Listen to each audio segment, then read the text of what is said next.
Lionel স্কালোনির master plan ধরা ভীষণ কঠিন। এবার আলজেরিয়ার বিপক্ষে মাঠে নামার আগে এমন এক ছক করছেন তিনি, যা দিয়ে এক ঢিলে মারা যাবে দুই পাখি।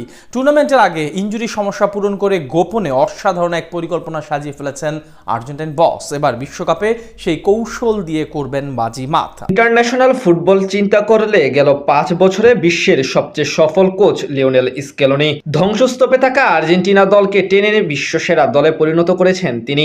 এমনকি তর্ক সাপেক্ষে গোটা দুনিয়ার সময়ের সেরা কোচও বলা হয় তাকে। অনেকেই বলে থাকেন স্কেলোনির পরিকল্পনা বা কৌশল বোঝা বেশ কঠিন। তেমনি এবার গোপনে আরো এক মাস্টার প্ল্যান তৈরি করে ফেলেছেন তিনি। আলবিসেলেস্তাদের টানা দ্বিতীয় বিশ্বকাপ জেতানোর জন্য কৌশল রেডি করে ফেলেছেন লিওনেল মেসির ওস্তাদ। এবার বিশ্বকাপে অন্যতম ফেভারিট দল আর্জেন্টিনা হলেও তাদের দলের পিছু নিয়েছে একের পর এক ইনজুরির দুশ্চিন্তা এবং খেলোয়াড়দের চোটের সমস্যা।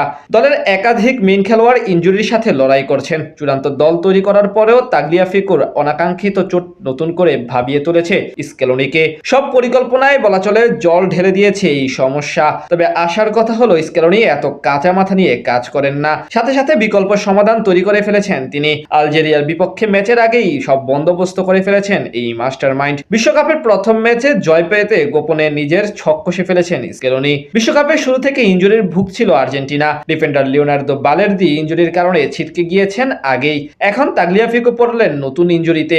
এতেই এখন লেফট ব্যাক পজিশন নিয়ে পড়তে হয়েছে দুশ্চিন্তায়, কারণ দলে এই পজিশনে কোনো ন্যাচারাল বিকল্প নেই। তবে কোচের হাতে দুটি পথ রয়েছে, লিসান্দ্রো মার্তিনেজ ও ফাকুন্দো মেদিনা, যারা মূলত সেন্ট্রাল ডিফেন্ডার হলেও প্রয়োজনে লেফট ব্যাক হিসেবে খেলতে পারেন। কিভাবে এক খেলোয়াড়কে দিয়ে দুই দিকে ব্যবহার করা যায় সেটি বেশ ভালো করেই জানেন স্কেলোনি। তাই এখন বাম পায়ের একজন সেন্ট্রাল ব্যাককে তিনি নিয়ে আসবেন লেফট ব্যাকে। হাঁটুর চোট কাটিয়ে ফেরা ক্রিস্টিয়ান রোমেরো সেন্টার ব্যাক হিসেবে শুরু করবেন তা অনেকটাই নিশ্চিত। তবে তার সঙ্গী হিসেবে নিকোলাস ওতামেন্দি নাকি লিসান্দ্রো মার্তিনেজ থাকবেন সেটাই দেখার বিষয়। সম্ভাবনা আছে ওতামেন্দিকে ডিফেন্ডারে পাঠিয়ে লেফট ব্যাকে লিসান্দ্রো মার্তিনেজকে খেলানো হতে পারে। আর যদি লিসান্দ্রো মার্তিনেজ সেন্টার ব্যাক হিসেবে খেলেন তাহলে ফাকুন্দো মেদিনা খেলতে পারেন লেফট ব্যাকে।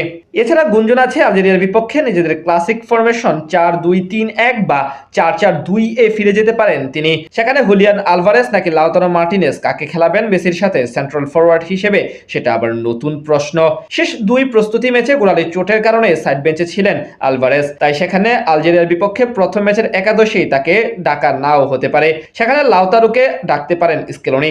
সব মিলিয়ে বলা চলে ইনজুরির কারণে দলে যে ফাঁক ফোকরগুলো তৈরি হয়েছে সেগুলো মুছে নতুন করে প্ল্যান সাজাচ্ছেন স্কেলোনি। প্রতিটা পজিশনে আলাদা আলাদা বিকল্প নিয়ে লড়াইয়ে নামতে প্রস্তুত তিনি। গেল বিশ্বকাপে স্কেলোনির এমন সাহসী সিদ্ধান্তের কারণেই কয়েকটি ম্যাচে জয় পেয়েছে আর্জেন্টাইনরা। এবারও তেমন কিছু দেখা যেতে পারে। খেলোয়াড়দের পাশাপাশি তার মাথা থেকেও আসতে পারে বড় কোনো ম্যাজিক, যেগুলো দিয়ে ঘায়েল করতে পারে প্রতিপক্ষকে।